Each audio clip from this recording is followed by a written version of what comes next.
We are back, everyone. Episode 26 of the TO Sports Talk podcast.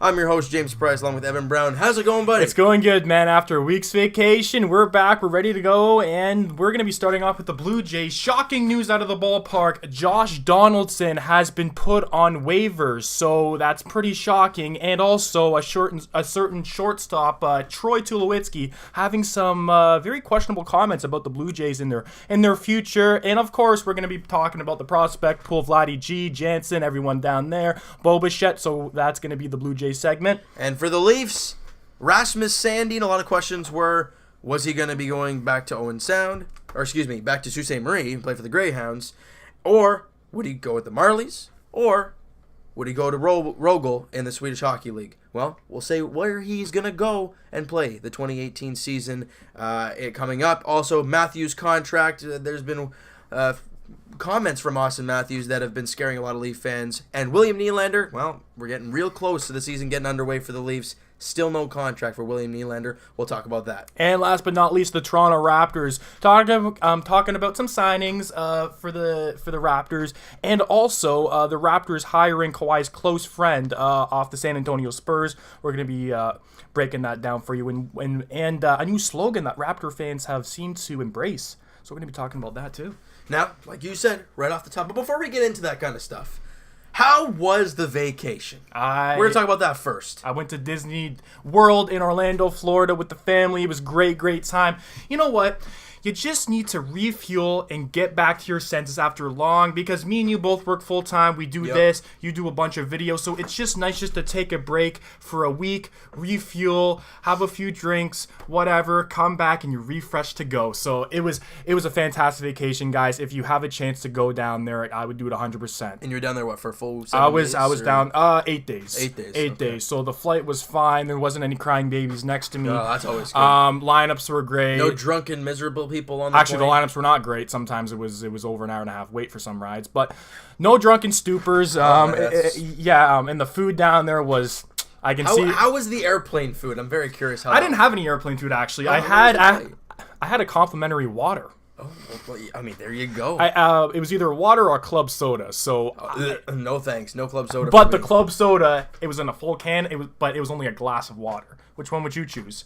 Comment down below. Would you rather have a full can of club soda or a little small glass of ice water? I mean, think about it. For me, I'd take the water, and I mean. But a full can for free? But you had the water. I did have the water, there you go. but I didn't know a full can was going to be given to me. That's so comment down below which guys. one you would rather have. But vacation was good overall. Vacation was good overall, and we're back, and we have a lot of questions at the. That's what happens when you're away for a couple weeks. You gotta get back at it. Gotta get back on the grind, and also we're going to be talking about hockey fantasy. I tweeted We'll talk about that at the end of the video. I tweeted it out. Or at the end of the pod. Yeah, I mentioned that at the end of yesterday's video that we'll be doing it, and I mentioned that we'll be talking about it in the podcast at the end. So we're going to start with the Blue Jays, as you said. Yes. And we're going to start right off the top. And the news came out today about Josh Donaldson going to be put on waivers. It's actually funny because before we started this podcast, I said was going to be put or speculation, but you said it's happened, it's done. Yeah. So Josh Donaldson is on waivers. I'm not surprised. I'm not really surprised that the Jays management did this because they weren't going to give him the qualifying offer. But the crazy thing is they still have that opportunity to do so. I don't think they want to get rid of him.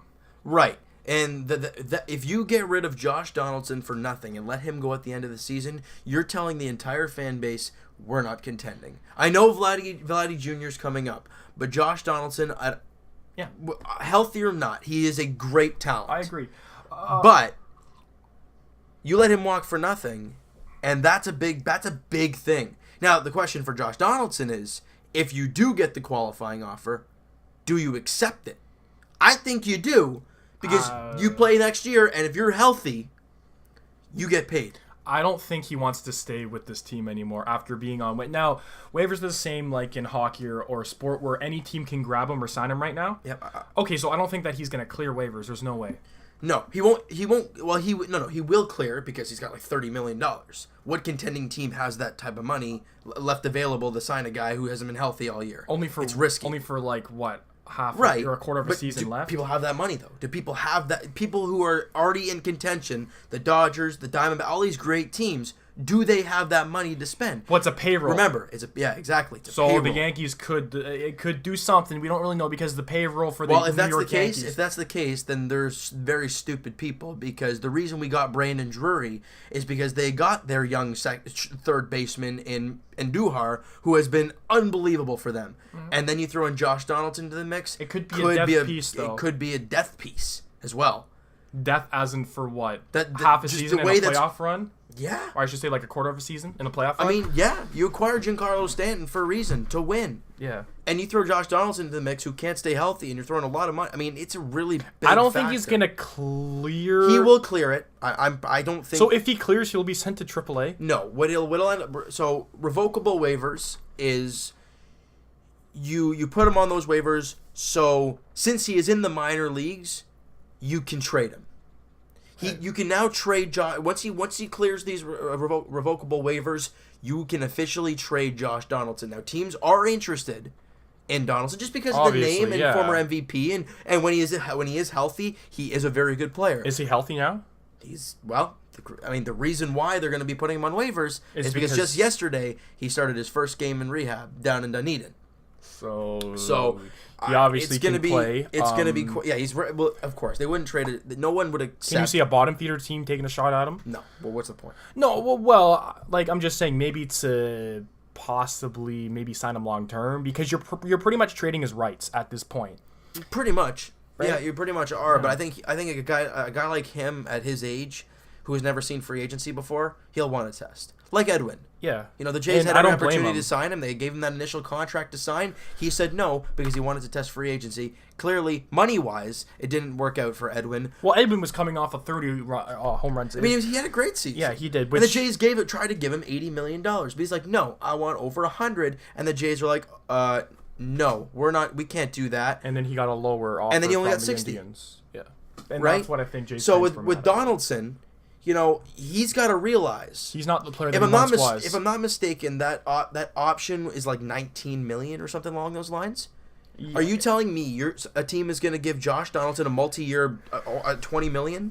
But see, it's not about the money. I think it's about if he takes the qualifying offer, he's going to be staying with the Blue Jays, and I don't think he wants to stay with the Toronto Blue Jays. Well, then anymore. he's not going to get the money he wants. No, he's not. But I think for him, he just wants a fresh start with a new team, and I don't blame him. The funny thing is, he's hurt. Well, you said that he was playing in Dunedin. Well, he's played 30 games out of 100 and what are we at? 130 No, now? but he's gonna be healthy in the next couple weeks or so, or a week, or who knows, right? So you could see him being healthy for a playoff run. The fact that he could get mad at the Blue Jays, that's ridiculous. Well, no, I'm not saying that he's gonna be mad at the Jays. I would just think that he would run a fresh start with a contending team, per se. But who's gonna want to pay him the money? Well, exactly. Well, no, right. Are you talking about paying him as a free agent, or paying him to trade that salary on the team? Look, I don't know if they're going to be able to trade Donaldson. I have absolutely no idea. Well, teams are interested. I feel like teams are interested, yeah. But the funny thing is, you have 4 days to do so. 2 days, actually. The 31st deadline. Today's the 29th. Yeah. You don't have much time to trade Donaldson. Now, if you do, I think the Jays should trade him because you need to get something back. I think they are going to trade him, because why would they put him on waivers if they didn't have a trade partner? Exactly. So I think that they have a trade partner lined up. Well, we're going to have to wait and see when it comes to that. But yeah. I think he'll clear, and then I think he's gone. Yeah. Yeah, I don't think, and even if the Jays offered a qualifying offer to him, I don't think he'll take it. I mean, I just don't think that his time with the Blue Jays, I think his time with the Jays is done. I agree. I agree 100%. It's not about the money. We just don't know when that's going to be. Will it be here at the deadline, or will it be? I think it will be at the deadline. I think it will be too. The way this is all working out, and they got him in the rehab starts to try and trade him, and then they put him on waivers to be able to trade him. They clearly have these thoughts that we're going to try our darndest to move this guy at the deadline. And so no teams have been. We heard before he got on his rehab that teams were interested in possibly going after him. Now, what to that extent, I don't know. Uh-huh. I mean, now that he's in his rehab and he's going to be available via trade, who knows? Teams might come in hot because they want that contending run. Because now August 31st deadline, the reason why this all works out, you can trade people after the deadline, Yeah. but they can't play in the playoffs.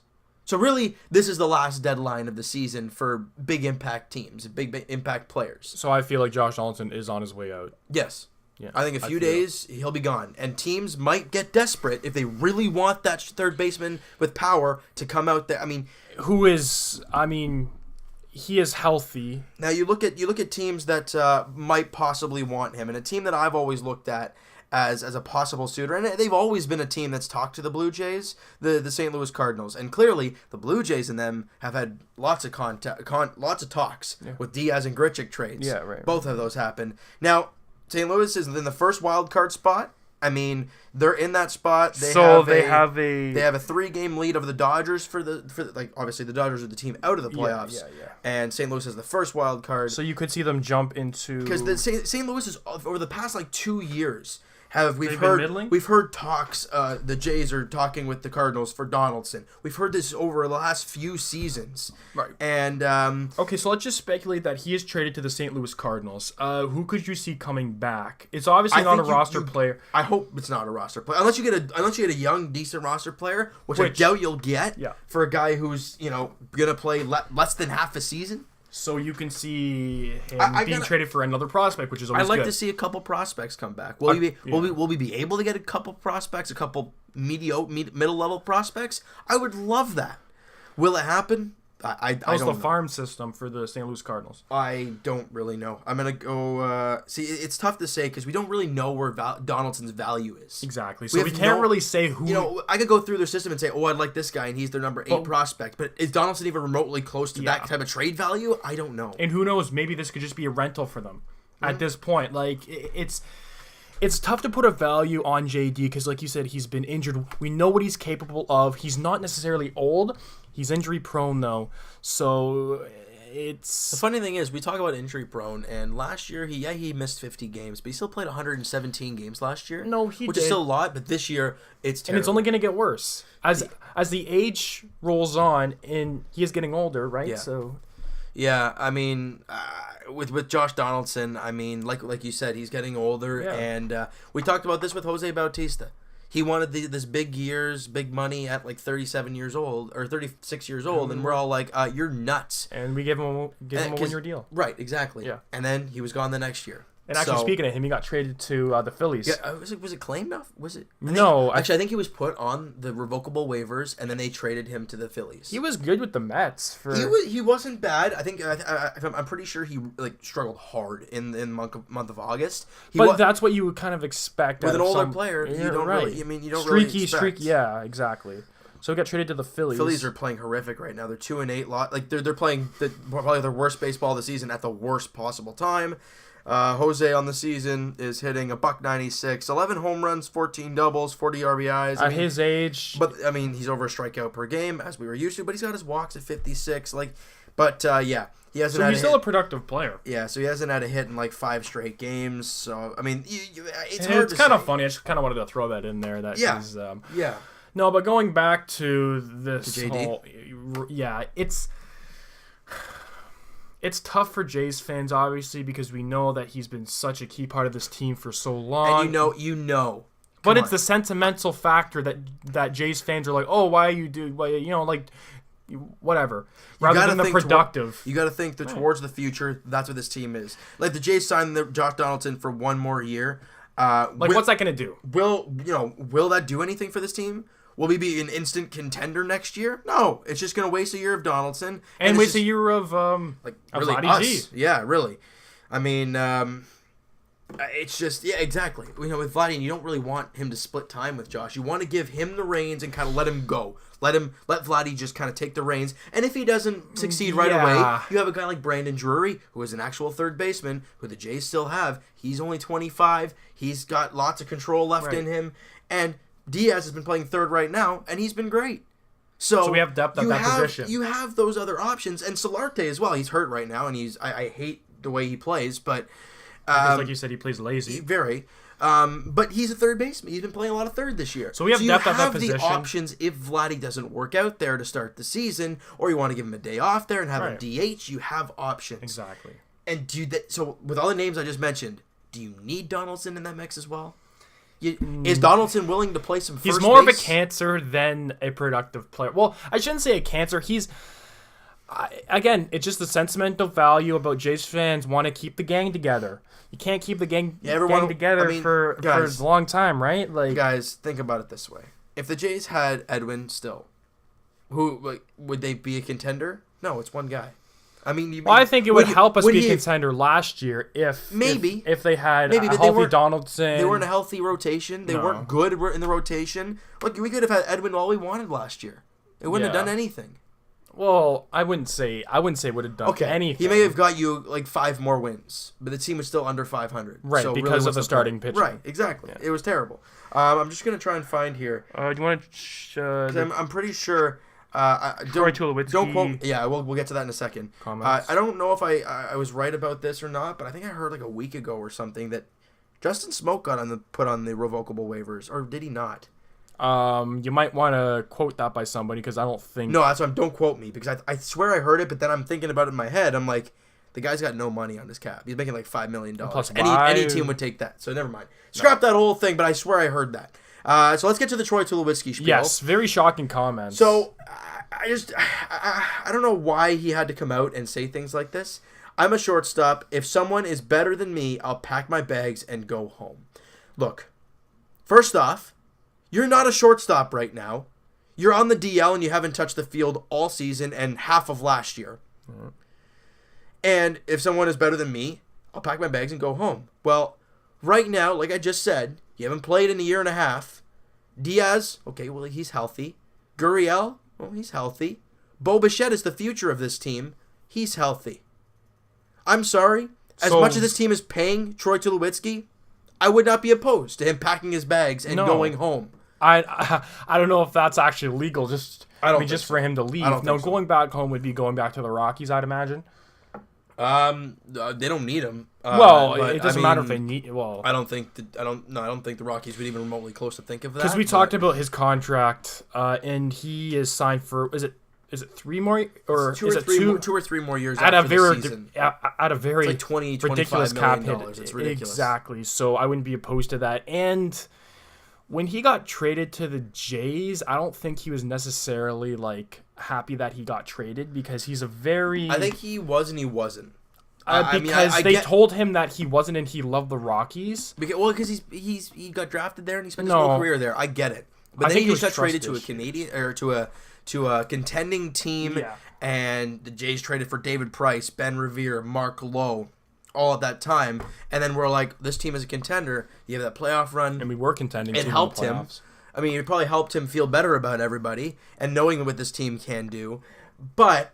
The fact that he can come out and say stuff like that, having not played for a year and a half, you got some balls. That's really you gotta have a big backbone for that. And if he's gonna say something like that, okay, Troy, hopefully the backbone come back healthy next year and go back to your Rockies days of hitting 300. Then you can stay. And you think that's really gonna happen? No, I don't think it's gonna happen. He hasn't hit over 250 as a Blue Jay because he's 35 years of age.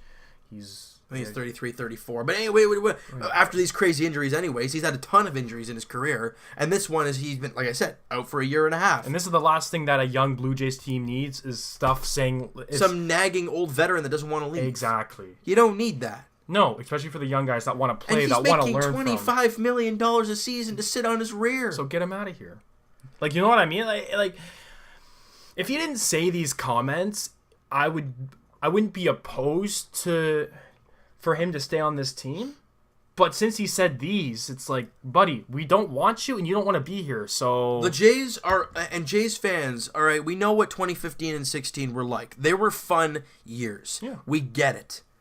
But that time has come and gone, and if you guys were smart Jays fans back then, you would have known this was going to happen. Well, back then there was no Jays fans, still fans right now. If you were, all right, let me reword that. If you were a 2013, 2014 Jays fans and you lived through all of this, you would have known right away when all these trades were going to be made, this team was going to stink in about 3-4 years after that trade. We didn't know if they were going to win a World Series. At the time, we thought they would have. For, maybe 3 years or so, we thought they were serious contenders for World Series. And the real question I have for Jays fans listening, If Alex Anthopoulos was right here, right now, in the Jays organization and did not leave, would this team be a contender? No. No. You still have the Troy Tulowitzki contract. You still have the Price deal. Would you have signed David Price to a $200 million contract? No. Would he have offered him something? Well, maybe. Would he have accepted it? Well, who knows? We'll never know at this point. Yeah, exactly. I mean, he said he would have loved to stay here, but I don't know what money-wise we were thinking about throwing at him or whatever. Maybe it was like 50, 60 million, and he was like, "Ha, that's a joke." Mm-hmm. I don't know. So that probably wouldn't have happened. Now, the one trade I still hate to this day from Shapiro and Atkins, the Ben Revere for Drew Storen. Now, at that time, the Jays had a ton of hitting with all the great hitters they have, so you could afford to trade a hitter for a bullpen arm that you do need. But Storen's time with the Jays, it didn't work out. Drew Storen was terrible, and if you put it into perspective, Revere hasn't stayed healthy and hasn't been on a consistent team since he left. So then why would that be a bad trade? At the time it was, because he was an old school leadoff hitter. He's one heck of a fast player. He can hit for contact. He's over 300 as a J. He's got great speed in the outfield. He's got an okay arm, and he can make the plays. And that's what we loved. He was an all-around great player. Mm-hmm. Now with Drew Storen, we had the expectations, and it fell through. That's why we reamed Shapiro and Atkins. They made a lot of other moves that are great. But you look at all these other moves, and if Edwin stayed, look at Jose. He died off a year after. Yeah. Right? You expect it at that age. Now, right, but a lot of bandwagon Jays fans are like, "Oh, it's Jose Bautista. You got to keep him around." Yeah. Now, so this is obviously a big question for you and for all Jays fans. The GM, John Gibbons. Do you think he should be let go after this season? Yes. Okay. Oh, sorry, manager. My bad. Do you think he should be gone after this season? There's been speculation because at this time, people love John Gibbons in Toronto. I can't really. I mean, people like him as a person, as a manager. People question him. Yeah. But do I think his time is done? I think so. I mean, I don't know if you heard on the radio. He was on the radio or on TV or something, and he said that he doesn't know if he wants to be through this rebuild. I heard that. But I mean, with the team we get have, that. I understand that. Gibbons wants to win, and any manager wants to win. A manager's, I guess, job relies on wins and losses. And the team he has been put forth the last 2 seasons, being not healthy and being not as talented as the previous years past, you can't blame him, but I think it's time for a new voice. Exactly, so the team around him doesn't help him at all. That's like being thrown into the fire with a bunch, well, not scrubs, but just players that are under, You can use a Peter Horacek type of method there. Look at the team he inherited. I mean, he's not a great coach, but no, I'm just saying. Kind of things like that. I mean, I don't agree with it, but that's usually how managers and coaches get fired, is that if they have a terrible team around them and they don't succeed, whether it be their fault or not, they usually do get fired. So I think who do I think is going to take the rings? I have no idea who's bring back Cito Gaston. that'd be something. But I think he's retired. No, he's years and years ago. He's old. Yeah. But I just think that maybe the Jays should go after a younger manager.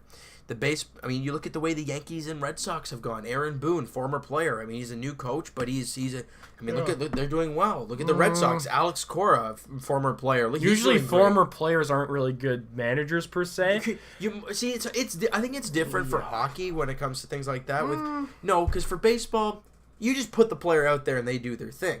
With hockey, it's matchups and it's like really in depth kind of things. Kind of matchups? With baseball, you want skill. And you want a manager to like the players to like the manager and be able to talk with them and all that kind of stuff. With Gibby, he's a great guy. Is he old school?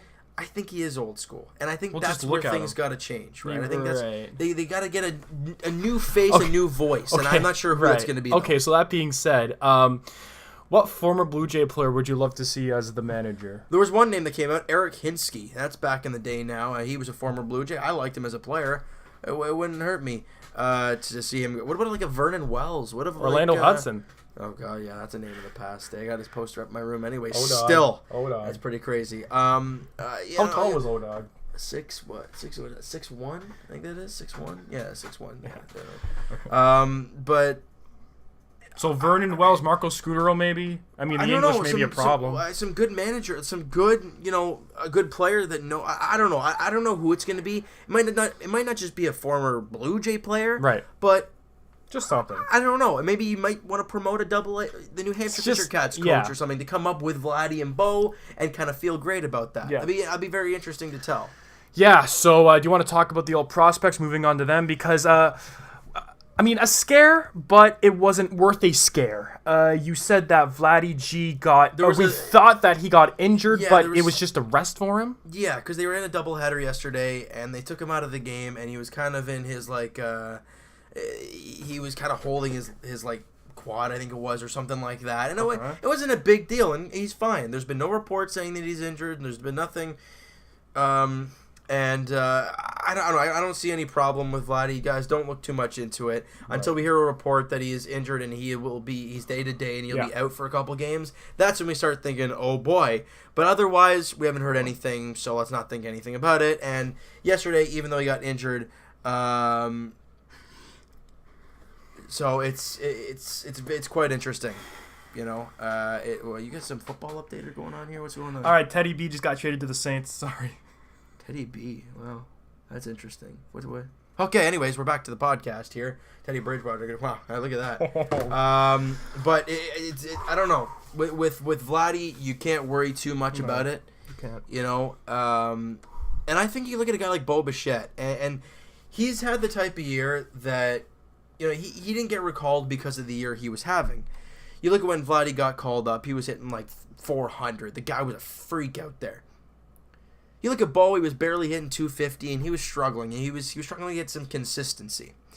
Now, the season is obviously wrapping up for both teams. For the Buffalo Bisons and the New Hampshire Fisher Cats. New Hampshire is going to be playing in the playoffs very soon. They clinched their berth not too long ago. But Bo Bichette, guys, at one point he was hitting 240, and we're all like, oh, okay, he's really struggling right now. Is he kind of, not saying hit his peak, but is he kind of like hit a wall right now, and what's he going to do? Well, I think he went like 3 for 5 yesterday, and he's up over 280 now. Hit a wall. It's funny that you said that because most young players do hit a wall because it's so new to them. Some players hit it at different spots, right? Vladdy could hit a wall in the big leagues. He hasn't hit a wall yet in the minors. But he can hit a wall maybe in his sophomore year. Maybe he tears it up in his rookie year with the bigs. And then in sophomore year, maybe he hits a wall maybe in his 4th year. You never really know. But with Bo Bichette, I'm really happy the way this year went for him. Yeah. And I think, the question is, if Troy Tulowitzki's healthy next year, what the heck do you do with Bo Bichette? That's the weird question I have here. This offseason is going to be quite interesting for the Blue Jays. Well, I think it's going to be more of a turmoil in the just by the comments that he said at Brett Tulo. I don't. But you can't trade him. Plus, it's not a guy. It's not a guy you can just trade. So I don't know. And plus, you can't let him walk or let him go home.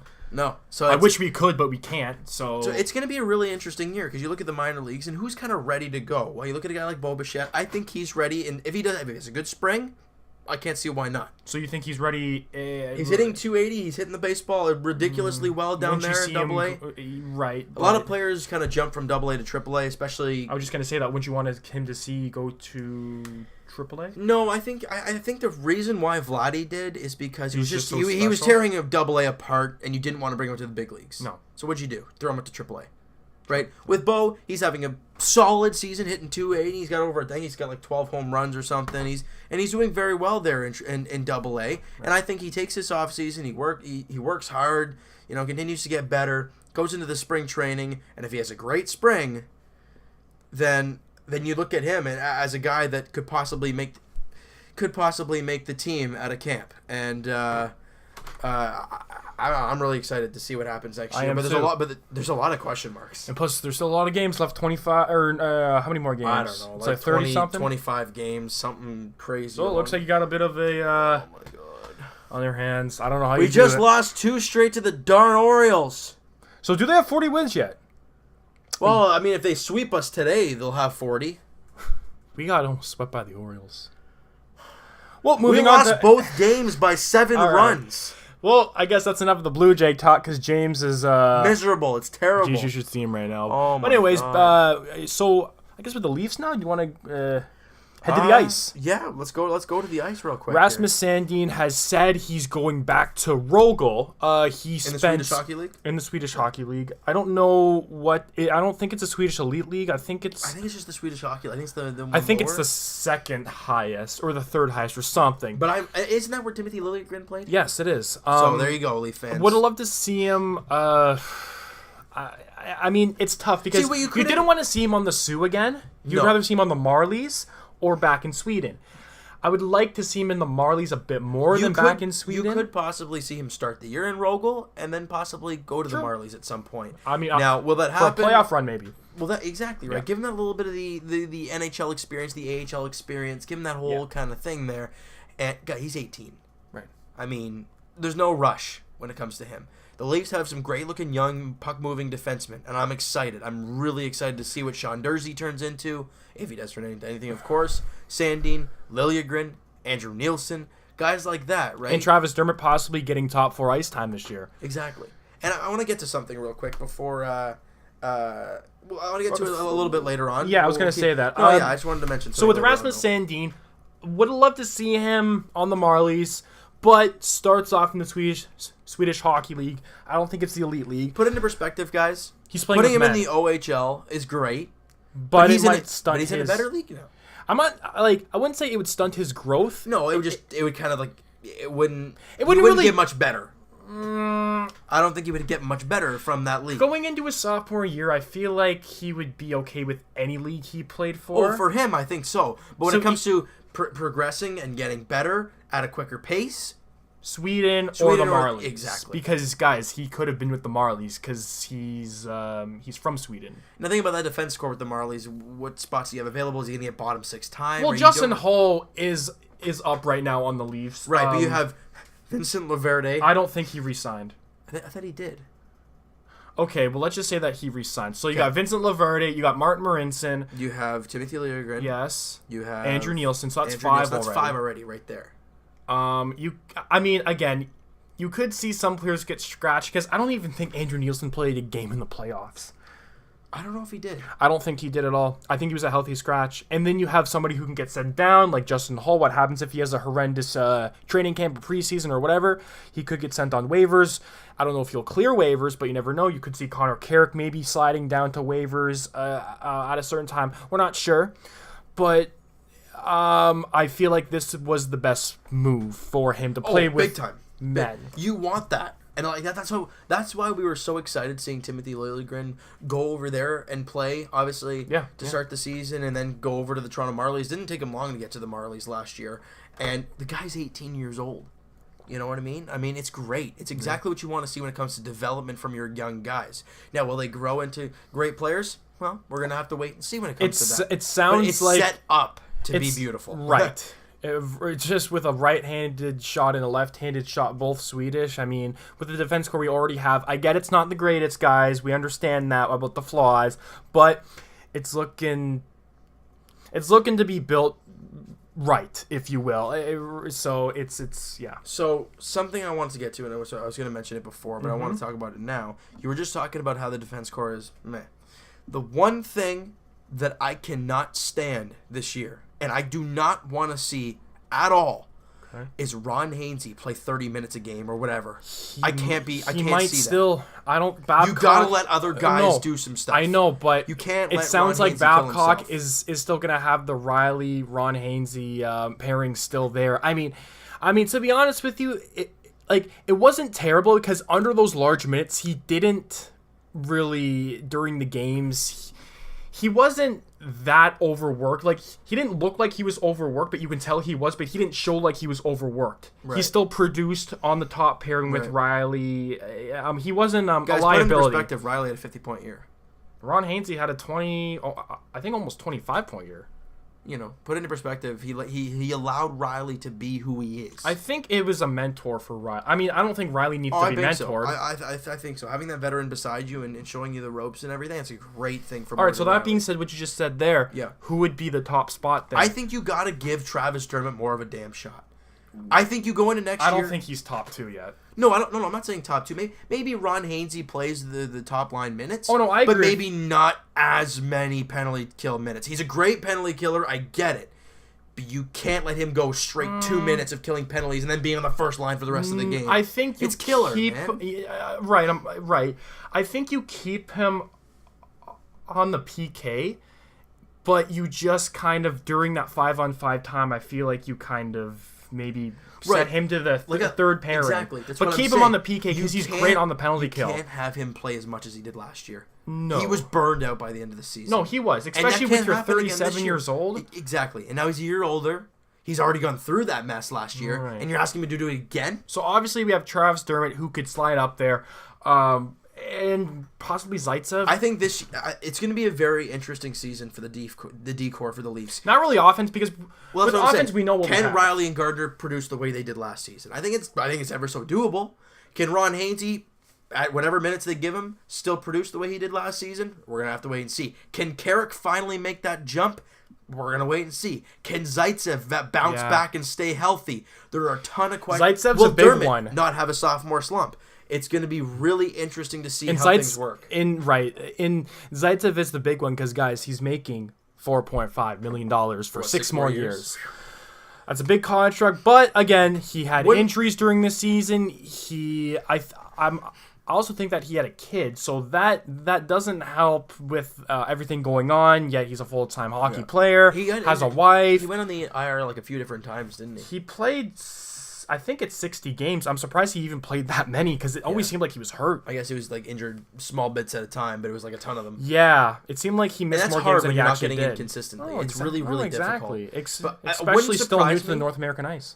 Would not surprise me if mid-season or early season Zaitsev is either, if he's putting up great numbers and he's doing great out there and he's looking great defensively and he's doing great. Wouldn't surprise me if Ron Hainsey gets moved down and Zaitsev goes back up. Because remember back in the first year Zaitsev came around, he was with Riley, right? He was with Jake Gardner. Zaitsev, you talking about? Right. Wasn't he with Riley in year one? Year one, no, he was with Jake Gardner. And who was with Riley in year one? Who was with? That was Riley Zaitsev. I thought it was. No, it wasn't Riley Zaitsev. It was who was on that top pairing? I can't even really remember. I know it was Hunwick, Polak. Those are the names, boy. I think it was actually Riley and Hunwick, maybe. Yeah, you're right. Because I don't think Zaitsev ever got a chance to play top two. I mean, in spurts possibly, but I don't think he was playing top two for a certain amount of time. This whole D-core has to come together and produce for this team. Especially those breakout passes like me and you talked about. The first pass out of the zone. That's why Dermott was so good last year. He could make those passes. Well, he was so good, but teams realized, okay, because Dermott played with Polak. Pretty much. Well, yeah, you just got to stay on Dermott. Because Polak cannot make a breakout pass for his life. So everyone he can't skate either. So so everyone just stayed on Dermott, and then he would just ice it or something. Well, he's not a Leaf anymore. So there we go. Dermott? No, Polak. I mean, he's with Dallas. So you know what, Roman Polak. Salute. I see you later, bud. I mean, that was a tough one. But obviously it's interesting this season because you have guys that can come up. Like Justin Hall's already up, but could you see him maybe get in that spot? And plus, we forgot about you have Andreas Borgman, you have Calle Rosen. There's the two guys back in the Marlies as well. Remember we had 5 guys we were talking about. Those 2 guys right there, that's 7. But I don't think those 2 guys would be on the Marlies. I feel like Rosen would be an opportunity to make the Leafs after a strong playoff run. Borgman, I'm not really sure about him, but Rosen, because Rosen only played about 5 games last season with the Leafs. Borgman played about 30-something? Yeah, some along those lines. So Rosen, I think Calle Rosen needs an actual shot. Preseason's going to be quite an interesting one. Training camp is. See who impresses? Well, training camp's really soon, ain't it? It's the rookie camp, or the camp roster is going to go out very soon. Yeah. I mean, I'm actually really excited to see what kind of happens here. It's going to be really exciting. And somebody I don't know where I saw it. It was just a video of Jeremy Bracco. And I'm thinking to myself, I'd love to see him get a shot, but where? That kid has so much talent. He does have talent. He's a right shot. He's got a beautiful shot. Smooth skater. Great passer. But he was scratched during the playoffs of the Marlies. That's how deep we are with forwards. Exactly. And he was drafted as a center, but they played him on the wing a couple games. I think now that he's been in the Marlies for his second year, I think he'll get a legit chance to play full-time this season. Yeah. I mean, but he's still 21 years old, so he's not an overager for the Marlies. No. But he's getting there. He's getting there. Hopefully he doesn't turn into a Josh Levo. And going to Josh Levo quickly, do you think he's going to be traded before the season starts? I feel like he is. So. I believe he will. I just don't see the spot for him. And they were shopping. It wasn't Garrett Sparks. No, it wasn't Pickard. Calvin Pickard. They were actively shopping him, so it's going to be interesting what. If they can find a way to move a guy like Josh Levo and a Calvin Pickard, then just get something back. And wouldn't it? Okay, let's say they find a way to move Calvin Pickard. Yeah. Do you think Blue Jays prospect Joseph Wall will get a chance in the Marlies? No. It would be Kazimir Kaskasuo or whatever his name is. It would be Kaskasuo. Joseph Wall has a few more years at I think he's playing at Boston College. Yeah. And obviously he's still young, very young. He's 21, I think. And goalies... they develop later usually. Look at Garrett Sparks. I mean, he's 24 right now already. 25, almost 26. Oh my goodness, wow. I remember when we drafted him. 7th round pick? 7th round Crazy. pick. And with him... I don't think Curtis McElhaney is gonna be the full-time backup. I was gonna say, what do you think is gonna happen with the backup role? Do you think McElhaney's gonna kind of stay with it and maybe run away with it, or do you think like he did last season?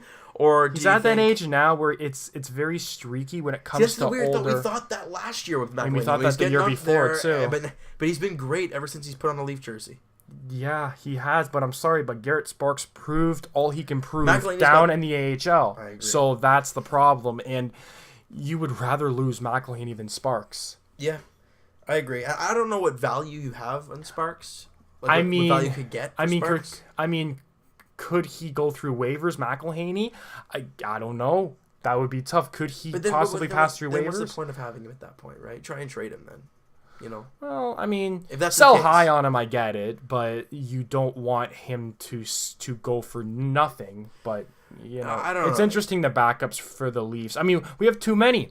We have too many goalies. The Leafs have depth at all positions, except for we have depth defense. Yeah. You have quite a few depth guys. Are they good depth guys? Maybe not so much. Forward depth, we have good depth forwards all over the place. We're not worried about that. I'm not worried about that. Goaltending, I'm not really worried about. The decor, you know, there's a lot of mediocre guys that are fringe guys, I guess you want to call them. Like Carrick, Hall, Borgman, Rosen. There's 4 guys right there that are fringe guys. And they've had a chance to at least play in the NHL. Now, Justin Hall didn't really get much of a chance, but when he did, he was darn good.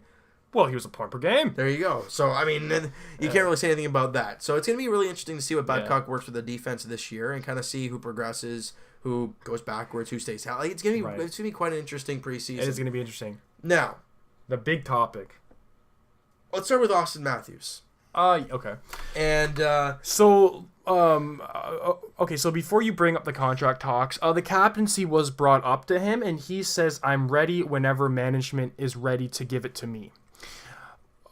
Obviously, John Tavares has been in the mix of the captaincy. Now, I can't see Tavares getting the captaincy. I think it always was Matthews, and it's gonna be Matthews. It's just a matter of when. I think Matthews is gonna get the captaincy when he gets his new contract. That's my opinion.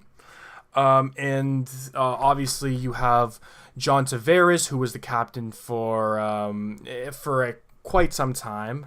But I mean, yeah, no. So what I'm going to bring up here is Austin Matthews and the fact that we don't really, you know, what they were saying was the fact that, you know, he doesn't see that there's going to be a contract done by the start of the season.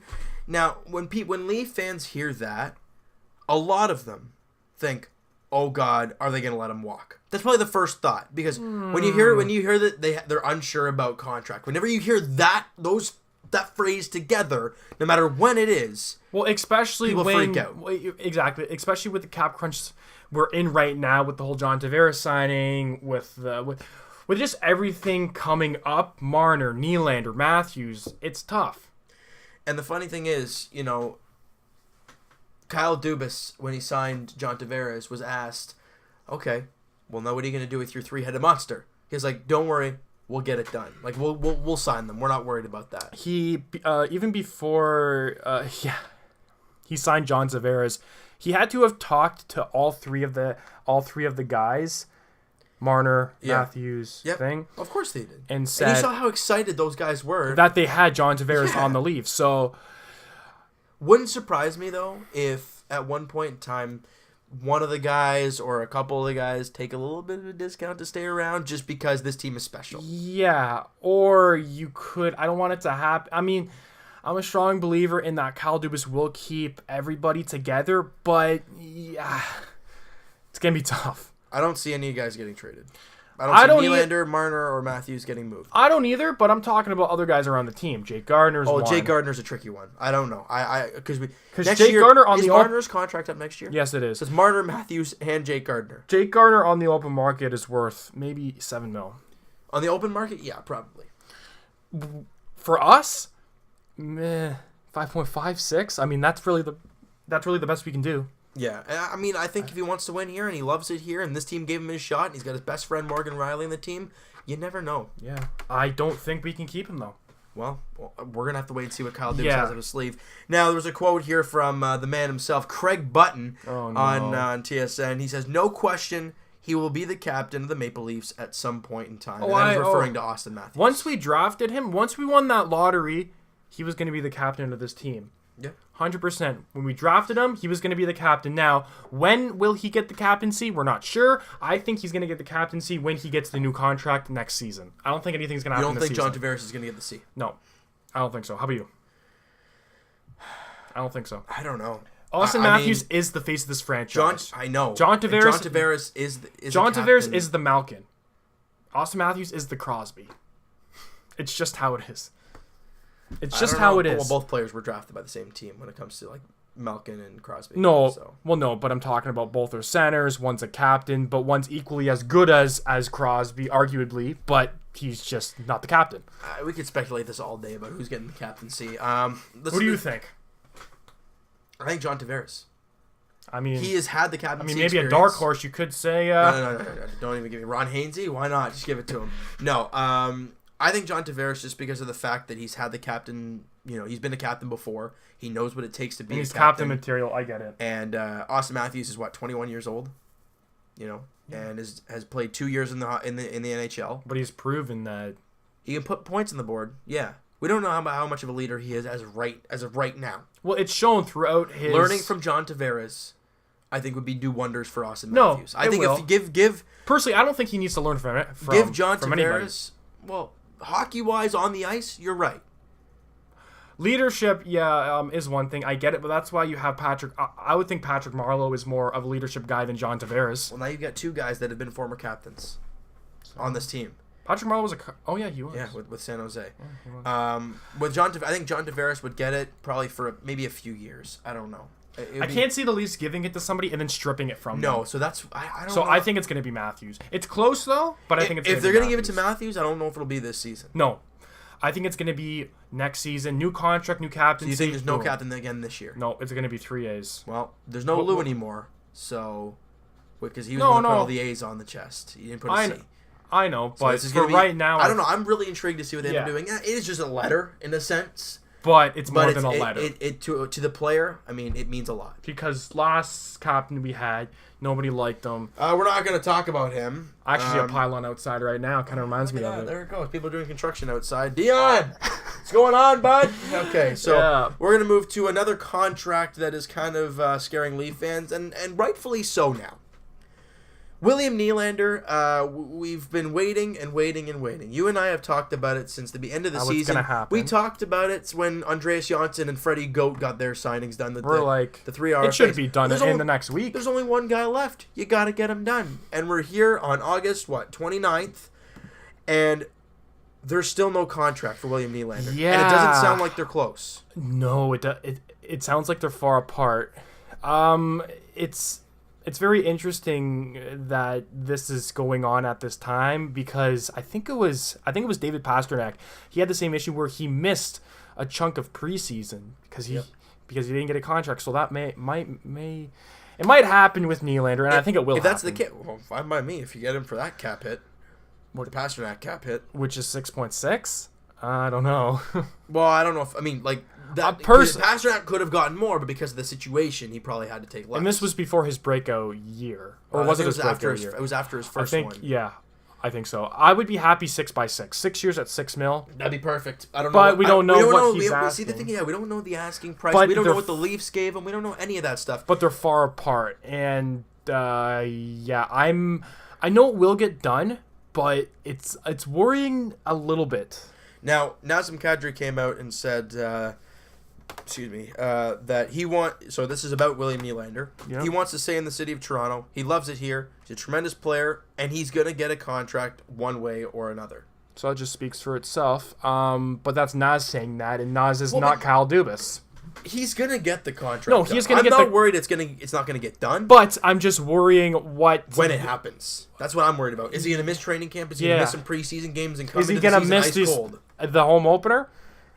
Look, I think the thing I'm worried about is if he starts missing preseason games and training camp and then goes into the season and gets hurt. I'm scared of. I'm scared about that. Yeah. Well, not really hurt, just rusty. I feel like is the big. When you don't get that preseason time, it could hurt you. It's huge. Not getting preseason time. It may be like, oh, it's a preseason game. Guys, this is pretty much warming up for the. Let's just say that you're an athlete and you don't warm up before a game. Look, you're probably going to get injured. This is not like baseball. You don't have 162 games. You have 82, and that's it. In every game. Every game matters. No matter who you're facing. It's like a playoff game. You could be first and playing last place Buffalo. The reason I say that is because we're so used to it. Not anymore. I don't know. We'll have to wait and see. We didn't think that a couple of years ago when they got O'Reilly and all that. They won't be bottom feeders. Right in the toilet they go. Yeah, but every game matters, and that's why preseason is so important, especially for a young player. Once we start seeing, I can't wait for the day when I see that William Nylander has been signed, and if it's at a good cap hit, it's going to be a great time. Because he's the only one left. I think there's maybe him and I think Nurse is one from the Oilers. Yeah. I think there's about 3 big names, but it's going to happen. What do you think it's going to be? 6x6. Right, I'm hoping. Hold on, let me reword that. What do you think Nylander's asking for towards what do you think the Leafs are trying to give him? I think Leafs are saying 5.5. I'm saying he wants 6.5 to 7. I think the Leafs say, all right, here's 5.5.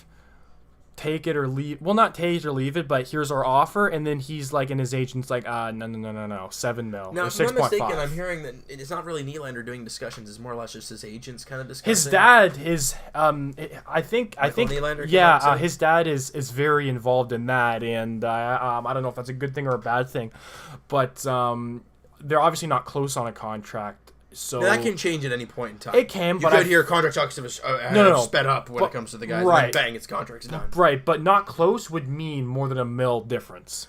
Yeah, it's going to be really interesting to see. He's probably asking maybe upwards of 7.5, and the Leafs are giving him 5.5.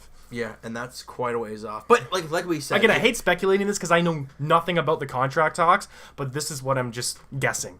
It will get done. It's just a matter of when. Right. And I think we're going to move to the court now in basketball. I mean, the Raptors, middle of October, basketball season. We are less than 2 months away from basketball season kicking off. I mean, it is crazy. Yeah. It is. Leafs and Raptors are just, because baseball's done at the end of September. And then the opening day for hockey is like October, like the 2nd or 3rd or something. I think the Raptors are like a week or two. It's like middle. After. It's like the 12th or something. So we got some.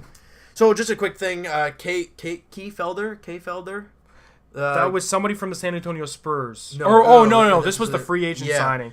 He's been bounced around a few times. He was with the Cavs. He was with the Pistons. So pretty much just a G League signing. Another point guard that the team doesn't really need. Yeah.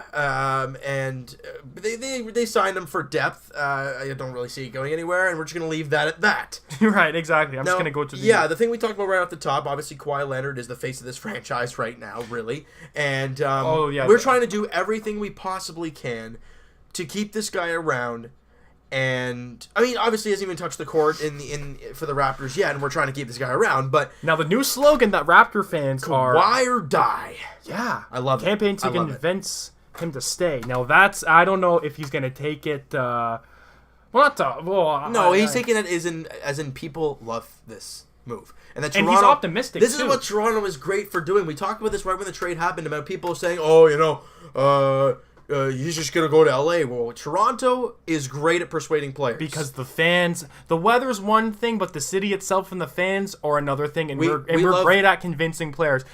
We really have players buy into things, so to have already a Kawhi or die Yeah. slogan and stuff like that to try and show Kawhi, hey man, as much as we've heard that you don't really want to be here, we want you here. And if you're going to play basketball the way we know you can, and apparently he's been great in the summer so far, that's what I've been hearing, we want you around. And actually Kawhi openly said that he's optimistic about staying with the team. Or open-minded, I should say, with staying with the team. So, sorry. Look, everybody back in the day is saying he might not even play with the Toronto Raptors. And now look at him. He might sign long-term. Now, I don't want to get ahead of ourselves here signing long-term because we have no idea. He hasn't played a game yet, but he hasn't touched the court yet. Can't wait. Can't wait for that. So, yeah, and then we also have a picture. Now, this picture has been floating on the internet crazy, and look at the size of Kawhi's hands. I mean, they're massive. Like he can wrap the ball around his hand. And, look at that thing. His hands are huge. He was working out with who's that? KD, LeBron, and a bunch of scrubs. Cedi Osman. I'm joking. Cedi Osman. No, yeah. But the funny thing is, and I would love to give Kawhi a high five. By the way, that would be quite. I'd love to shake his hand. I mean, you probably wouldn't be able to see your hand when you shake it, but that'd be quite. It's a glove. Yeah, he's like, oh, let's put on the glove. Go out for wintertime. ready for winter already. But I mean. No, but like when he shakes your hand, it's a glove. He's not putting on the glove. No, I know, but he's acting as the glove. He's wrapping your hand up nicely. Or a mitten. Or whatever, your preference. Right? Some people wear mittens, some people wear gloves, and that's that. But so the Raptors trying to do everything they possibly can to keep Raptor fans, not really management obviously, but more Raptor fans. No, Raptors management trying to do as much as they can to keep Kawhi happy and to bring him here. They go out there and they sign Spurs? What was it that they signed for him? It's down farther. We're just gonna do this live here.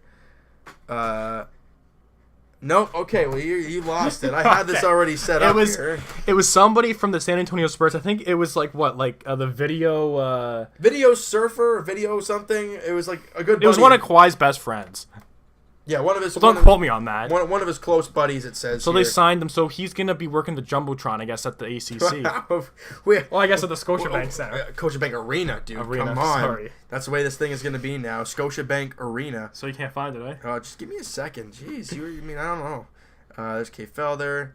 Hold on, I remember this. There it is. Raptors hire former Spurs video staffer, close friend of Kawhi Leonard. So what's his job? I don't care. He's a close friend of Kawhi Leonard, and the Raptors have him now. So this is more of a mystery of when Kawhi and Nick Nurse were having that interview, and management wanted to get in there really bad. Well, I mean, clearly, they were knocking on the door all the time, and Nick Nurse kept saying, "Hey, wait a minute, hold on a minute." But I think Kawhi just sitting there. He's like sitting there, yeah. But apparently, wasn't it Kawhi that was asking all the questions? Yeah, in the interview? That's a very interesting thing, man. I like that. Yeah, I like that too. I mean, we already talked about that. Think about it. The Raptor fans are already trying to persuade him. Raptor fans are great because we are Raptors or die. Like we love this team. Yeah, and then you sign somebody in the Spurs organization that's a good friend of Kawhi Leonard's, and can work that video camera. And then of course, and Kawhi Leonard's, and I don't know, just everything's kind of working out nicely right now, right? Well, before the season, listen, everything's working out now per se, but it's gonna be a test on the court. Well, of course it is. If crap hits the fan and we go on a losing streak, what's gonna happen? Right. With Kawhi and possibly openly saying that I'm done, I want to get traded by the trade deadline, whatever. Hopefully that doesn't happen, but what happens when crap does hit the fan? Look, if Kawhi is healthy and he performs the way Kawhi does, the country of Canada, this city, the fan base will embrace him and make him feel like family. Yes, but if this team struggles around him, what's he going to be like? Well, it's going to be very interesting to tell. Yeah, exactly, because I don't know if how's Lowry going to do with all this after just losing his buddy for this guy who says he doesn't want to be here, quote. Yeah, what's the whole team? Pascal Siakam losing Jakob Poeltl. You have definitely... I don't know. I still think that Greg Monroe signing. I don't know, man. I still like it. Yeah, I don't know. When you talk about Jakob Poeltl leaving, I'm thinking, well, who was replacing him? Oh, right, Greg Monroe. Who's the backup to JV. Yeah. I really enjoy that. And depending on how too. they play, if they try to play small, you have a Siakam at the 4 and a Bach at the 5, and it could. I don't know. It's going to be a really fun year. We're getting closer and closer, but it doesn't seem fast enough. It's pretty much just depth signings here. And quickly, off the Raptors. First of all, is there anything you want to say about the Raptors, or we can go around the league pretty much? Yeah, let's go around the league if we have anything all right. there. Yeah. So we got. Where is it? Ginobili. Oh, Manu. All right, so Manu Ginobili, after, how was it, like 13, 14 years of playing basketball with the Spurs? 21 years, isn't it? Oh, was it that long? Probably. It was long. Announced his retirement. He's definitely in his 40s, 41, 42, something like that. Now, question for you. Greatest six man of all time? He's up there. Definitely up there. You have names. You have Jamal Crawford, who's always... He's always been good there. But Manu. That guy's something special. And the crazy thing I saw, I think it was last night or this morning, the last time the Spurs have been without like one of Tim Duncan, Parker, and Ginobili. Yeah. 1997. That is over 2 decades of these guys. And now they're all gone. And Kawhi Leonard is gone too. I mean, they do have DeMar DeRozan. Right, but it's a new regime. It's new everything over there in San Antonio. Their playoff run was ridiculous. That was up with the Red Wings. I think they made the playoff. Yeah. Or are you talking about their the consistency, like how playoffs? Yeah, I'm pretty sure they made the playoffs close to 20 years in a row or something. Something like that. I mean, they've always been a good team, obviously with those 3 players. And now they're going through, but with DeRozan, I'm not sure because Manu Ginobili, he wasn't really anything in I don't know, like for the past maybe 3 years or so. Well, he must have been still effective to the extent of them. In the locker room, he was, but I don't think he was really on the court. He wasn't productive. That's hard to say, really, because we don't watch a lot of Spurs games, obviously. Well, just the numbers, just based on the numbers, he wasn't. But you expect somebody at that age to not perform. And now this is the big question for you and for all fans listening: is he a Hall of Famer? Definitely not first ballot. That's a really tough one. I don't know if he is per se, because you're talking about the greatest 6 man ever, and that's an arguable stat. But he's a Hall of Fame worthy. I don't know. If he was a Hall of Fame worthy, he would be inducted in 2024 or something like that. It would take quite a while. Because he's not a first ballot. I think he is Hall of Fame worthy. He's close, but I think he is. He's on the border. It's going to be a really interesting... I'd love him to go in in the Hall of Fame. Will he? That's a big question. Not just with the NBA, but I think with his home country. He was born where? I think in Argentina. Just how he brought basketball to Argentina and how they loved Manu Ginobili playing on the world stage with the Argentinian team. So I think he's again not first ballot, but it's gonna take a little while. But I think he does have a legit chance to make it at some point. I think so. I think he will. But last thing we want to say on that: congratulations, Manu Ginobili, on an insane and an amazing good career. Now get that bald spot fixed. Or actually, leave it. Yeah, that's it. That's the staple right there. So the San Antonio Spurs are tearing down. I'm just gonna go through the roster pretty quickly because Tony Parker signed with the Charlotte Hornets, I think. Yeah. So you got DeMar DeRozan, Marco Bellinelli, Patty Mills, Murray, LaMarcus Aldridge, obviously, Dante Cunningham, Rudy Gay, Pau Gasol, Jakob Poeltl. I don't think there'll be a playoff team this year. The West is getting really competitive now.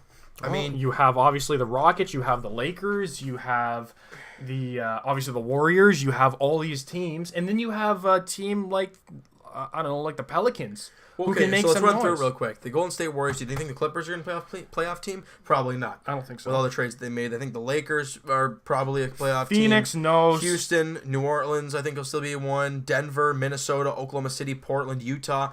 I don't think. Well, they do have DeMar DeRozan, they do have LaMarcus Aldridge, and they have Rudy Gay. Rudy Gay's a very streaky shooter. Right, but he's going to give you 17, 18 a game. But we know why. We know why he's going to give you that. LaMarcus Aldridge is going to give you what? A double-double. Yeah, basically a double-double every game. DeMar DeRozan's going to go over 20 to 25 points a game. Those are 3 players. Who's rounding up the point guards? Well, it's exactly... Patty Mills. Yeah, it was DeJounte Murray.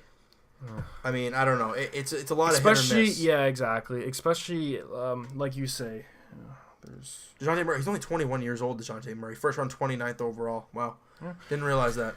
Oh, I think we're going to move on to the questions then. Or do you want to keep going? going? Before we move on to the questions, let's talk fantasy. Fantasy. So, I tweeted this out yesterday. And I talked about it at the end of yesterday's video as well. So I thought of a great idea.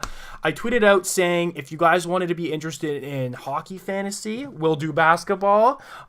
Baseball, the season's over, so you can't really maybe do that even now. football. If you guys want to do that with us, that's fine. But now the app is called ESPN Fantasy. You can download it on the App Store, or if you have an Android, for free. You have to make an account. It's all free. It's the logo that has the blue, green, and like that one. Just search up Fantasy ESPN. You guys will find the first it there. one there. Right. You obviously have to make an account. And message on Twitter once you guys do that. And once you guys have I'll make a league, and then I'll tweet out the league name, and then I'll invite you guys to the league. It out. Now, first come, first serve, because there's only 10 teams available. So me and James are going to be so there's going to be 8 teams available for you guys. So first come, first serve. There was like 7 or 8. Hey, people are interested. You know what? If you guys want to do it, obviously go out there and make the account. We'll probably be starting it up sometime next week. You can program the draft, so I can make it if you guys maybe at 9 o'clock on a Saturday, for example. I can program it for or even next week. I'll mention it in the videos, guys. I'll talk to you guys about possible time slots that we could do it. And you guys will be able to tell me if it's a good timing or not. But I'll probably make a league tonight, definitely for hockey. For basketball, not too sure. We'll probably do it. I can't see why not. Yeah, I can't see why not. I mean, we could do both, really. I mean, I can't see why that would be an issue. Exactly, but I think it'd be a great time because... And it's a great way to interact with you guys and have a little fun with that. Exactly. Chatting it up with you because there is an active chat on the app too, so I think that'd be great. And of course, it's all free. There's no money involved. You guys don't have to put any money in or whatnot. So that just makes it for fun, and that's the way it's supposed to be, exactly. Right? And that's the way we're going to have fun. So now let's move to the questions here. We talked about that, and we'll kind of wrap it up here with the questions. Yeah, for sure. Just let me load them up here. Okay. Here we go. We got 19 of them. Jesus. 19. Yeah. Wow. All right. So we got Roderick B. Should the Jays trade somehow Tulo to keep him, knowing that he won't be playing for a while? So to trade Tulo, I don't think we can get really anything back for Tulo. I don't even know if you can trade him. A guy that can't stay healthy, that has 3 more years of $25 million, I'd be shocked if they even find a team that would want him. Yeah. But, I mean, if they can, sure. By all means. All right, so we got Mo Buckets. Should John Gibbons stay as the Jays manager next season? If not, who are some candidates to replace him? Girardi, Mike Matheny, and Dusty Baker. Well, first off, we talked about it in the Jays segment, how he was probably not going to be the Jays manager next year just because of the way they were talking, the way he's talking, and the way we all kind of feel about the situation. As for replacements, I don't know if you want to go after an old school manager like a Dusty Baker or something. Clearly, that didn't work with the Nationals. Matheny didn't really work. I think was he with the Dodgers? How about Joe Girardi? See, that'd be an interesting name. It was really interesting. Obviously, former New York Yankees manager. Because I'm surprised the Yankees let him go. Do the Jays want to go after a in-house name? Maybe like a guy like the manager of the Double-A New Hampshire Fisher Cats ball club, who's apparently a really good manager. So I don't know who's going to end up taking the reins. Baseball's a very tough one when it comes to finding new coaches. So who would you want? Would you want some like an older MLB player? I want an in-organization type of name if we could. So maybe somebody brought up from somewhere. Okay, the minors like AA, AAA. Right, because I think with that being said, right, this team is a new young regime, and AA New Hampshire and AAA Buffalo are full of young guys, right, that you've already coached before. Have them at the big leagues, they already feel comfortable with you, right? Having that kind of feeling already. Plus, they're in the organization. Exactly. So I mean, sort of like Nick Nurse. Right, in a sense like that, but it's obviously a different scenario, obviously. It's like DeMarlo Hale. Right? I know. But yeah, no, I think that an in-house name might not be a bad idea. So but I'm not sure what the heck they're going to do. Right, so we got Mo Buckets again. September call-ups. Who should be called up September 1? Well, you know what, let me just go to the Buffalo Bison's roster, because I don't think anybody from AA New Hampshire is going to get called up. I think if anybody, it's Buffalo that we're going to see. But it's going to be interesting, because with the team we have now, with the Jays team that we see now, I mean, pitchers-wise, I'm trying to see names that we've already seen. Mike Hochschild, I doubt he'll come up again. Jake Petrichka, you'll probably see. Justin Schaefer, you'll probably see. Will you see Sean Reid-Foley again? I don't really know. If anything, he'll go in the bullpen. Catchers. Well, call-ups, not really like roster players that are on the team right now. We're talking about call-ups. I know Buffalo players right now that are that are possibly. Wasn't Sean Reid-Foley already on the team? Right, but he's back in AAA. Oh, okay, all right. Catchers probably not. Vladdy, no. Rowdy Tellez would be an interesting one, but the Jays already have Morales and Smokey at first base. I think Richard Urania is the guy we're going to see. You could see Anthony Alford get called up again. Dwight Smith Jr. Maybe a Dalton Pompey who's there in AAA, and he's playing pretty well down there. Oh, shout out to him. He actually tweeted you a long time ago. That was pretty cool. That was pretty darn cool. That was cool. Getting him out there. But those are some of the names I think that'll get called up. I don't see any big names being called up from the AA or whatever, but some of the names we've already seen before, I think. I think you'll see. Okay. All right, so we got Michael. I thought the Leafs were supposed to upgrade their defense this offseason, but nothing. Also, have you thought of face cams on the podcast? Well, we talked about the Leafs and how Dubas wants to... Let's do the face time of the face thing with the podcast. You want to do that? Okay, you want to do that afterwards? All right. Like I was saying. So, obviously, with Kyle Dubas wants to upgrade the core from the organization, the D-core. So that's why you brought up Justin Hall. You're giving Connor Carrick a shot. And for you to get a top-pairing defenseman, you're going to have to give up William Nylander or a big piece, which we don't want to trade. See, Leaf fans, guys, they want to get Erik Karlsson, but they don't want to trade Nylander or Marner. You're going to have to trade not gonna happen. Maybe both those guys for him. We don't know. That's just not going to happen. So I think it's smart to see what we have, right? That's already in the organization. Just because Justin Hall played just because you've seen Justin Hall for a couple games, that doesn't mean that's all he's ever going to be. He could end up being developing into some great right-handed defenseman. Same with Connor Carrick. Liljegren might have a great year with the Marlies. Sandin might do great with Rogel, come over to the Marlies and tear it up, and then bang, you have a defenseman next year. Or they could all be nothing.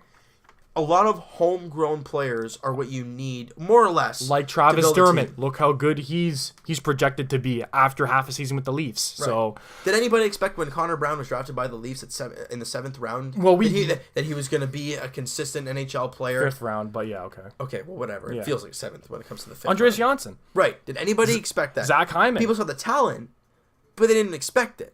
Zach Hyman. That's why you draft. That's why you wait. You develop. You grow your young players. Right. Yes, we would love to get some big players. But you're gonna have to Justin Falk. But you have to trade a lot for him. Right. So it's hit or miss. Really. Right. And also having face cams on the podcast. We were thinking about it actually, but we'd have to set up the lighting again, and it would be a real big hassle. It would be a really tough situation. Just the size of the podcast would double in size because we have to add the video. Right. Because right now it's just the audio, guys. So if we were to add the video for an hour and 15, 20-minute podcast, it would be quite a large file. And I think the fact that if the podcast is going to grow and grow and grow, like we hope. And it will. Then maybe at some point we will, but not for quite a while. No, really. And the fact that your computer was on the fritz too doesn't help. Yeah, so I gotta change something with that. You definitely do. Mo Buckets again. What's he got? Mo Buckets. If you want to pronounce that, you can. What is this? Read that fully. With the logjam presented in the Blue Jays infield, who figures to be the odd man out next season? Solarte, Tulo, Diaz, Drury, Travis, Gurriel Jr. Tulo. Well, it's going to be interesting to see, right? You look at a guy like Solarte, he's a free agent after next season. Tulowitzki, we have no idea if he's even going to be healthy next year. Diaz, he's been great this year. Yeah. Will he play a lot next year? It all depends on who comes up. If Bo Bichette can show us that he can be a starter, there you go. Then I think Diaz will end up being a backup, which in hindsight, when he was traded over here, he was supposed to be a backup to Tulo, but he had to be full-time. Brandon Drury, again, could be a backup, but you don't really want... I think you might see him platoon with Vladdy a lot more. You might see Vladdy DH Travis, quite a bit I think, too. Done. Travis, he's had a rough season. I mean, he had a terrible start, and then he found himself, but he really had fallen off a little bit lately. Yeah. And Lourdes Gurriel Jr., you got to find a spot for him. The way that guy can swing the bat, you have to. Exactly. Okay, so we got Evan Stack. What do you think the Jays... Not Evan Shack? All right, that joke's getting a bit old now. Well, I mean, just throwing it in there. Okay, so what do you think the Jays should do with Kevin Pillar this offseason? That's interesting because he's looked good. Yeah. I mean, not a Gold Glove, but... I think it's time. You think it's time to trade him? You know, you think about what Kevin... I'm going to try and pull up Kevin Pillar's contract and kind of when he's going to hit free agency and that whole spiel here. You know, with Kevin Pillar, the way he is, and I'm trying to look here. How old is Kevin Pillar? I think he's like 20. 20. He's like 31, isn't he? I don't know. I'm not even sure. I'm just going to look up his contract. I look up his stats for some reason there. But with Kevin Pillar, I think you can get quite a bit back for him. He's a good enough player that you can do that. But for... it's so tough to say because I think it all depends on what the young guys are going to be up to next year. If you can see, if you're thinking a guy like Anthony Alford is going to come up and he's going to be ready next year, then I think you got to move a guy like Kevin Pillar. But if he's not ready and you want to see him in AAA, then you might want to keep Kevin Pillar. He's 29. He's had 3 years of experience. He's a good player too. Like, it's really it's tough to say when it comes to Kevin Pillar. I think he has to have he still has a few more years of eligibility. So I'm not okay. So he's not too worried when it comes to him about that. We're trading him or whatnot. I think that we should keep him. I think it's tough for him. His sake, because if we get rid of him, the hole, it'd be a massive hole. Right. I mean, I love what this team has done so far with the team, but I don't think you trade Kevin Pillar yet. Just from seeing that and seeing he's only 29, you don't move him yet. Okay. So we got Aiden Foley. Who should the Jays keep and who should they get rid of? We kind of already talked about that. Also, who should you look in the offseason signings? That's actually, we haven't really talked about that. Well, upcoming free agents. Like, as in this season? Yes. Oh, God. Should we look at that now or should we save that for another podcast? You know what? We might save that for another podcast because that is a large topic, and I think we'll talk about it when it arrives at free agency. Yeah, once the season is over, I think we'll touch on that. But that is a good question. Thank you for the question. All right, Stephen W. Thoughts on Toronto FC so far this season? Do you think they'll make the playoffs? That's all you, man. I was at the game on what day was that? Saturday night against Montreal, and they won 3-1. With them, it's interesting because they haven't been able to stay healthy all season long, and now that they've, for the most part, gotten healthy, they're starting to win some games. They're 6 points out of a playoff spot, which in soccer terms, that's only 2 games. I don't know. It's going to be quite an interesting rest of the season. Do I think they can make the playoffs? Yeah, I think so. They got a tough schedule coming up, but to be the best, look, this team won the championship last year. To be the best, you have to beat the best. Right. But, I mean, we are the best. Technically, last year they were the best. How are we doing? They're out of the playoffs right now. They're 6 points out of a playoff spot. Oh. But because they hadn't been able to stay healthy. But now that Altor is back, obviously had the suspension for the last game. Yeah. But TFC won that game anyways. So do I think they make it? Holy smokes! Do I think they can make the playoffs? Yes. Okay then.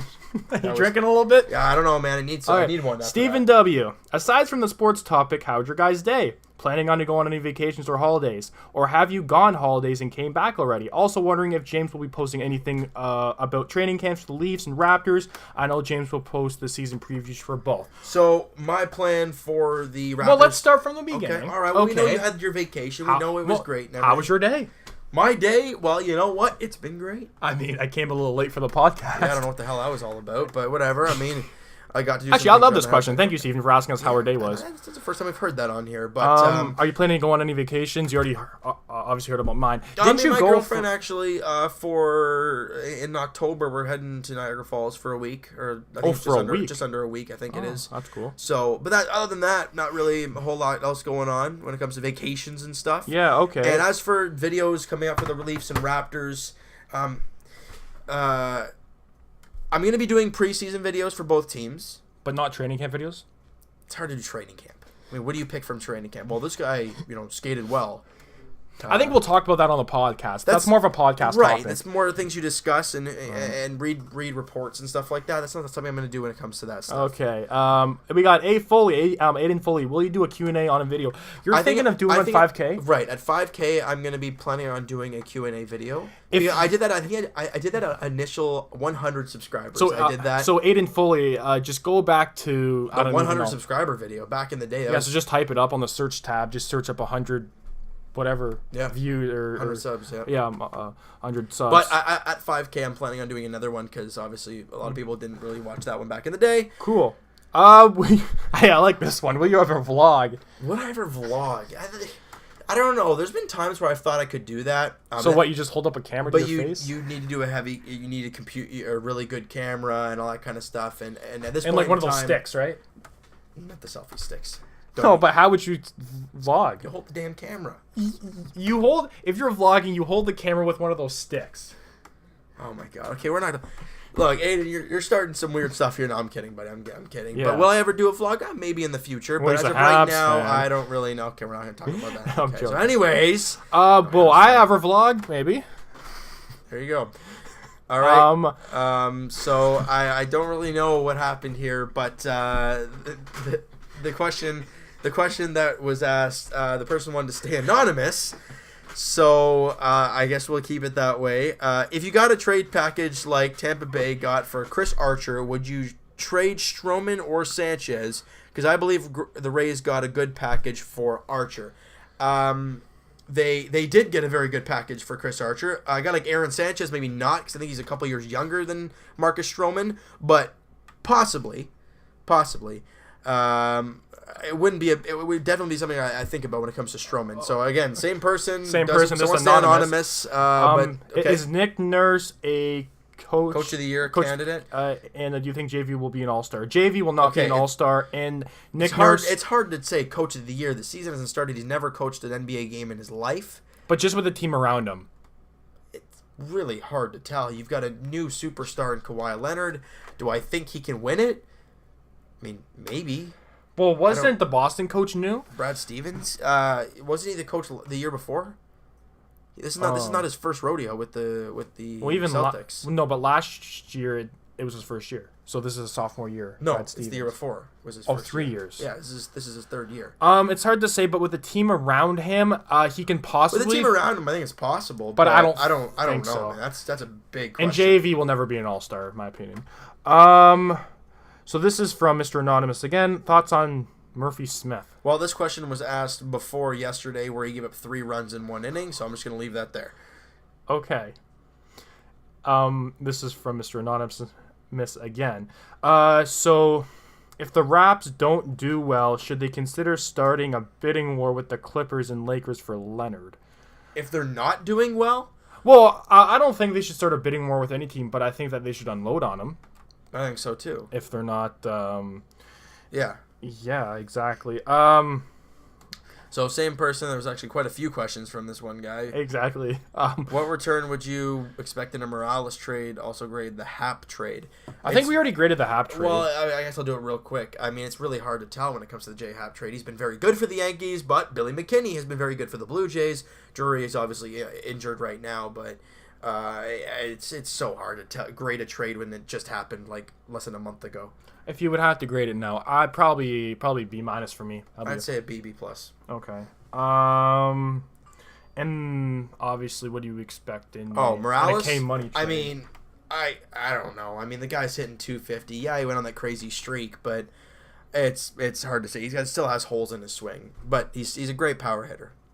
Yeah. So I don't really know much of what we get from that. Yeah. All right, that's going to conclude the podcast, everybody. We thank you guys every single week. Yeah. Actually, I guess technically from now on it'll be every single week. Exactly. So next podcast going to be when? I think I don't even know my schedule right now. So I guess we'll tweet it out. It's anonymous right now. And we will keep that. I'll let you guys know in the videos upcoming with the Blue Jays and stuff. Good. What's going to be going on with the podcast, but it'll be sometime next week, early next week. So guys, follow James's Twitter, the TL SportsTalk Twitter. Follow my Twitter. Follow the channel. It's all going to be down in the description. So follow the podcast channel if you haven't. Yeah. Subscribe to the podcast channel. Subscribe to James's TL Sports Talk channel. Just do everything. Follow guys. James's Twitter, my Twitter, everything you want, and I guess we'll be talking to you sometime next week. We'll talk early next week sometime. It's Tuesday or Wednesday. And again, guys, fantasy. I'll be tweeting it out what league we are in. And there's 8 spots. So first come, first serve. Unless you want to do one TO. So I'm going to talk about this live on the podcast here.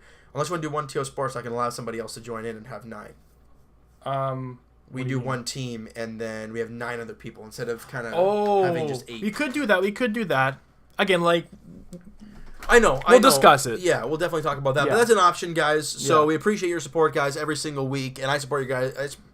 I thank you guys all for your support during all these terrible Jays games. And terrible times with the computer. Tell me about it. It's a mystery every darn day I turn on the computer. But we appreciate you guys' support, and Evan and I will talk to you guys next week sometime, early next week. podcast edition. And I will talk to you guys later tonight as the Jays look to avoid the sweep. It's the Baltimore Orioles, Ryan Brucke. Obviously future pitcher Hopefully for the he Blue can Jays. save the team from being swept by... The worst team in baseball. All right, we're going to leave it there, and we'll talk to you guys sometime next week. Peace.